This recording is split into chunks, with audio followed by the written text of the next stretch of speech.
Classe moyenne, c'est un piège. Ouais, c'est pour ça que, en fait, moi, je trouve que politiquement, quand on utilise le terme classe, moi, j'aimerais bien qu'on essaye de le réserver pour parler de la bourgeoisie et le prolétariat. Et je sais qu'il y a énormément de gens qui remettent en question récemment cette dichotomie, qui disent que non, il y a des gens qui sont... c'est plus juste de diviser en deux, en bourgeoisie et prolétariat, c'est plus compliqué, parce qu'il y a des gens, genre leur ordinateur, c'est leur moyen de production pour leur travail, donc ils possèdent leurs propres moyens de production, donc ils sont bourgeois, mais en même temps ils sont pas bourgeois parce que c'est pas, ils vivent pas d'une rente. Il y a plein de sortes d'exemples qui sont donnés comme ça pour essayer de démentir cette dichotomie. À mon avis, c'est totalement faux. À mon avis, cette dichotomie est totalement pertinente et il faut la mettre en avant. Et c'est pour ça que moi je dis une personne bourgeoise, c'est une personne qui peut ne pas travailler du tout et vivre de façon confortable de la propriété lucrative que la personne possède. Donc c'est par exemple à partir de, je sais pas, 1000 balles par mois de rente immobilière. Vous possédez 4 appartements, les loyers versés chaque mois 2000 balles et vous payez 1000 balles de remboursement de vos prêts à la banque ou un truc comme ça. Vous avez en net 1000 balles de revenus de votre propriété lucrative de logement, bah vous êtes membre de la bourgeoisie. Et si vous êtes en dessous de ça, vous n'êtes pas bourgeois, vous êtes travailleur. Vous ne pouvez pas arrêter d'être rémunéré pour votre travail parce que sinon vous survivez plus. Moi, je pense que c'est hyper utile de dire la classe, c'est ça. Donc il y a deux classes. Il y a les travailleurs et les propriétaires. Je préfère encore dire travailleurs et propriétaires que prolétariat et bourgeois. C'est plus stratégique, je trouve. Travailleurs et propriétaires. Après, ça se discute. On parle d'image, de comment on choisit les mots stratégiquement pour faire avancer la cause. Sur le média, Thomas Porcher parlait justement du fait que riche, c'est au-dessus de 3005 par mois, mais il y a genre 2% des Français qui gagnent bien plus de 3005, et c'est eux les très riches, c'est eux aussi les problèmes. C'est pour ça que moi j'essaye de pas parler de riche, parce que c'est assez flou comme notion. Moi, j'essaye de parler de bourgeoisie, que je trouve beaucoup plus précis et beaucoup mieux définissable par la définition que je viens de donner, quoi. Et aussi, bourgeoisie, avec la définition que j'ai donnée, c'est beaucoup moins de personnes en France. C'est du style 1% des gens. Je crois que c'est environ 1% des gens qui correspondent aux critères que j'ai donnés. Hein. Donc, ça serait vraiment de dire, il y a l'intérêt des 99% qui sont tous travailleurs, que ça soit quelqu'un au RSA qui travaille dans des trucs qui ne sont pas des emplois. Il y a tout, en fait, il y a tout le monde, il y a tous les travailleurs dans les 99%. Il y a aussi les employés de banque qui travaillent sur les marchés financiers et qui gagnent 10 000 euros par mois. Pourquoi ne pas les regrouper dans la même catégorie ? Est-ce que politiquement, on marque des points à prendre certains travailleurs qui gagnent beaucoup par mois, mais qui sont quand même employés par un capitaliste, qui doivent quand même obéir au jour le jour à un patron, qui sont quand même exploités techniquement parce qu'ils rapportent plus que ce qu'ils gagnent à leur employeur? Est-ce qu'on gagne politiquement à exclure ces gens-là de la classe des travailleurs? Moi, je trouve que non. Moi, je trouve que non. Sur l'échelle du monde, t'es largement un bourgeois. Bah voilà, donc là, t'es pas en train d'utiliser la définition que j'ai donnée de bourgeois. À l'échelle du monde, t'es largement un bourgeois. Donc ça veut dire en gros, t'es à l'échelle mondiale, t'es dans, disons, les 1% les plus confortables dans le monde. Très bien, mais du coup, c'est quoi ta définition de bourgeois? Là, tu peux dire que la moitié des Français sont peut-être bourgeois selon ta définition. Donc ça devient beaucoup moins efficace politiquement comme définition, je trouve. Parce que je vous rappelle, l'objectif, c'est de changer le système économique, c'est-à-dire de sortir d'un système où les moyens de production sont une propriété lucrative d'une classe sociale qui en exploite une autre, et de faire la propriété collective des moyens de production et d'éliminer la distinction de classe, quoi. Propriétaire-travailleur, il n'y aurait plus cette distinction. En tout cas, moi, c'est un de mes objectifs politiques. D'où le choix des définitions par rapport à ça, quoi. Je préfère précariat à prolétariat aujourd'hui, ça inclut tous ceux qui doivent vendre leur force de travail pour vivre, pas seulement les petits ouvriers. Oui, voilà, bah moi, ma définition, c'est tous ceux qui doivent vendre leur force de travail pour vivre. Pour moi, c'est les travailleurs. Précariat, je sais pas, ça me parle pas trop comme terme non plus. Apparemment, si tu loues un appart, t'es bourgeois. Ouais, t'es au début de... Tu commences à devenir bourgeois, ouais. Après, c'est vrai, il y aurait un entre-deux où les gens gagnent des revenus d'une propriété lucrative, mais pas assez pour en vivre, sans travailler aussi à côté. Et là, on peut dire, je sais pas, moi, c'est des proto-bourgeois, des petits bourgeois, je sais pas quoi. Mais de toute façon, enfin, osef de ça, quoi. La dichotomie, elle est légitime. Proprio d'un appart qui le loue, t'es wannabe bourgeois qui va se faire baiser par la banque et s'embourgeoisera probablement jamais réellement. Oui, il y a ça aussi. Il y a aussi plein de gens qui tentent de passer de la classe des travailleurs à la bourgeoisie en essayant d'avoir de la propriété lucrative, etc. et qui réussissent pas parce qu'en vrai, c'est extrêmement dur même quand tu commences à le faire et tout. Donc en fait, ils passent tout leur temps à trahir leur classe pour presque aucun gain personnel. Ce que j'appelle, moi, être un turbo-cuck. Mais bon, ça c'est un autre débat. Un paysan serait bourgeois alors. Il a une grande ferme et un champ à perte de vue, mais où va-t-on? Non mais est-ce qu'il doit travailler au jour le jour pour vivre ou est-ce qu'il peut juste rien foutre et il a 1200 balles par mois qui arrivent sur son compte parce qu'il possède des actions et qu'il a des dividendes, parce qu'il possède des logements et il touche des loyers? Si la réponse est non, donc c'est pas un bourgeois. C'est quand même assez clair, non? Je comprends pas.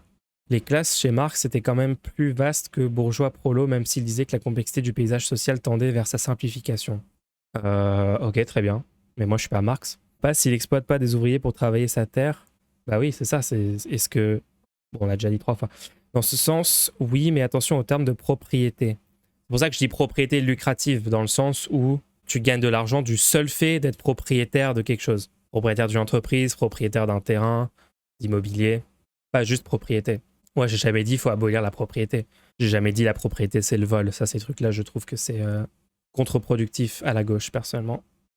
Justement, le terme propriété, les capitalistes, les gens qui défendent le système capitaliste, les conservateurs, ils utilisent le terme propriété pour effacer la différence. Ils disent oui, être propriétaire de ta brosse à dents, c'est comme être propriétaire de Total. Genre oui, c'est normal, tu possèdes ta brosse à dents, tu fais ce que tu veux avec ta brosse à dents. Oui, c'est normal, l'actionnaire majoritaire de Total possède Total, il fait ce qu'il veut avec Total. C'est incroyable comment, avec le terme propriété, tu peux masquer la différence entre des situations qui ont absolument rien à voir. Et dans un cas, nous, on est totalement OK. Moi, je suis totalement OK avec être propriétaire de ton logement où tu vis. Je suis totalement OK avec être propriétaire d'une voiture, propriétaire d'un ordinateur, de tes habits, de tout ce que tu veux. Je suis juste pas d'accord avec exploiter des gens en leur chopant une partie du surplus de la valeur produite en étant, par exemple, propriétaire immobilier ou actionnaire d'une entreprise. C'est pour ça qu'il faut être vraiment précis sur le langage, hein. À mon avis, c'est super important.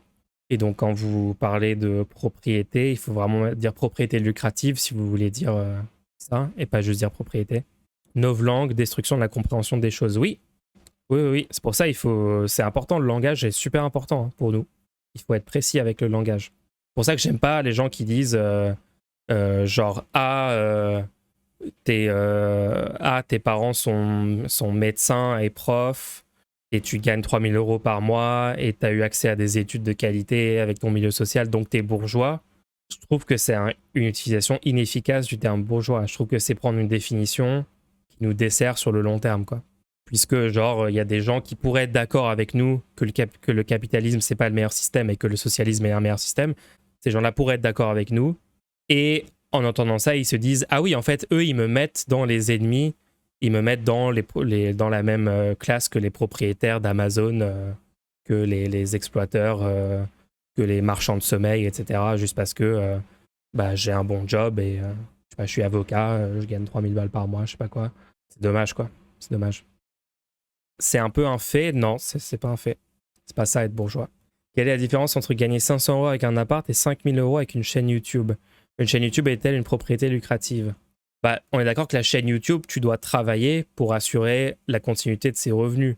Genre, si tu arrêtes de produire des vidéos, tes revenus tendent vers zéro sur YouTube. Oui, il y a des cas exceptionnels où, genre, avec ton travail, tu produis des trucs qui ensuite peuvent te rapporter pendant des années et des années. Par exemple, t'écris Harry Potter. C'est toi qui as les droits d'Harry Potter. Sur les 3 décennies suivantes, tu peux avoir une énorme part de l'argent. Alors que toi, ton travail, tu l'as que fait à un instant T, ponctuellement.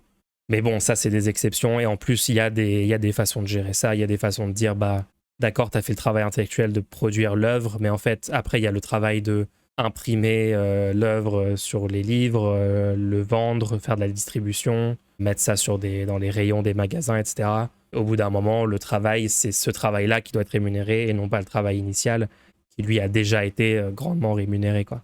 Il y a des façons de gérer ce genre de trucs. Ça, faut réfléchir à des systèmes pour prendre en compte des... Mais bon, dans tous les cas, ça, c'est des cas à la marge. C'est pas du tout le cas général. La plupart des gens, ils travaillent pour un salaire. Chaque mois, ils ont la rémunération du travail produit dans le mois. C'est quand même 95% des travailleurs, quoi. Mon frangin a tenté d'acheter l'immobilier et le mettre en locatif. Il avait au final jusqu'à 5 logements qu'il a fini par revendre. Au final, ça lui donnait plus de boulot sans qu'il ne puisse vivre sans son vrai travail. Pour lui, plus jamais l'achat locatif. Ouais. Il y a énormément de cas où tu essayes d'accéder à la propriété lucrative, c'est de faire travailler votre argent. C'est très très drôle, hein, les expressions. Il y a quoi? Il y a les revenus passifs. C'est ce qu'utilisent les gens qui font du développement personnel et tout. C'est très drôle parce que quand vous regardez des vidéos comme ça, genre comment investir, comment avoir des revenus passifs, ils sont littéralement en train de décrire le problème du capitalisme de façon limpide, genre complètement claire, tu vois. Ah bah là, vous pouvez arrêter de bosser et quand même toucher de l'argent en exploitant des gens, voici comment faire. C'est limite eux les plus no cap sur comment fonctionne réellement le capitalisme, quoi. C'est juste que pour eux, c'est une bonne chose et il faut pas le remettre en question. Pour l'exemple de la chaîne YouTube, genre Antoine Daniel continue de gagner de la maille. Ouais, mais mettons de côté genre les 1000 personnes en France qui vivent de revenus passifs de YouTube, s'il vous plaît, sur 66 millions de personnes. Est-ce qu'on peut ne pas parler des hyper exceptions pour décrire le capitalisme, quoi? La chaîne YouTube est une plateforme qui ne t'appartient pas, donc tu en es donc soumis à ses propres conditions. Oui, il y a ça aussi. Les actionnaires d'Alphabet gagnent des milliards tous les ans en étant juste propriétaires, donc tu es exploité. Le cas de J.K. Rowling, elle gagne aussi du travail des gens qui font les films, les produits dérivés, etc. C'est au-delà de son travail. Ouais, c'est pour ça que je dis qu'il y a des cas où... Mais ça, c'est le cas ça, c'est l'exemple de la propriété intellectuelle. Ça, c'est tout un sujet aussi. Faire fructifier vs faire dormir, je préfère le terme parasiter les gens vs se bouger le cul pour faire un vrai travail. Oui, ça, c'est un terme neutre, puisque c'est littéralement ce qui se passe. Oui. J'ai investi du logement en t'endettant pendant 30 ans pour être happy après. Ouais, si ça marche, quoi. Et puis, tu dois vivre avec le fait que tu es en train d'exploiter des gens pour avoir ces revenus passifs-là. Ils viennent pas de nulle part. Tu es en train de voler des gens qui, eux, ont moins d'argent chaque mois que ce qu'ils devraient avoir parce que tu leur ponctionnes une partie de leur valeur produite.